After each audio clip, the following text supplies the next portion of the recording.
നിങ്ങളുടെ മനസ്സിലുള്ള ആ ഒരു വ്യക്തി നിങ്ങളെക്കുറിച്ച് എന്താണ് ഈ ഒരു സമയം ചിന്തിക്കുന്നത്? എന്താണ് അവരുടെ മനസ്സിലൂടെ കടന്നു പോകുന്നതെന്ന് നമുക്ക് നോക്കാം. ഈ ഒരു സമയം നിങ്ങളുടെ പേഴ്സണെക്കുറിച്ച് വളരെ പോസിറ്റീവായി ആലോചിച്ചുകൊണ്ട് തന്നെ റീഡിങ്ങുമായിട്ട് കണക്റ്റ് ആവാൻ ശ്രമിക്കുക.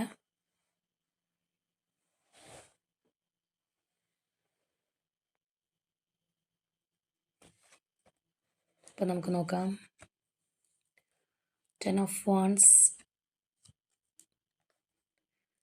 9 ഓഫ് കപ്സ്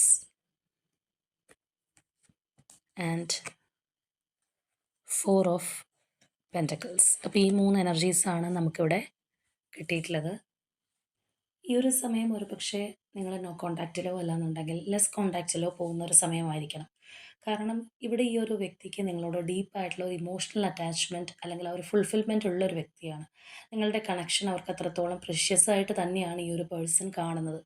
എന്നാൽ അതേ സമയം തന്നെ അവരുടെ പേഴ്സണൽ ലൈഫിലായിരിക്കാം അല്ലെങ്കിൽ കരിയറിലായിരിക്കാം ആ ഒരു വ്യക്തി ഒരുപാട് സ്ട്രെസ്ഡ് ആണ്. അല്ലാന്നുണ്ടെങ്കിൽ മറ്റു പല കാര്യങ്ങളിലും ഒരുപാട് അറ്റൻഷൻ കൊടുക്കേണ്ടുന്ന ഒരു സമയമാണ്. അപ്പോൾ തീർച്ചയായിട്ടും അവർക്ക് എല്ലാ കാര്യങ്ങളും ഒരുപോലെ ബാലൻസ് ചെയ്ത് കൊണ്ടുപോകാനായിട്ട് കഴിയുന്നില്ല.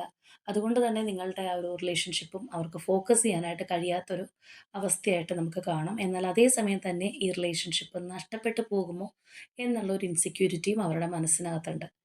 അപ്പോൾ തീർച്ചയായിട്ടും അവരവരുടെ ആ ഒരു ഫീലിങ്സ് നിങ്ങളോട് ഓപ്പണായിട്ട് എക്സ്പ്രസ് ചെയ്യാത്ത ഒരു ടൈം പീരീഡാണിത്.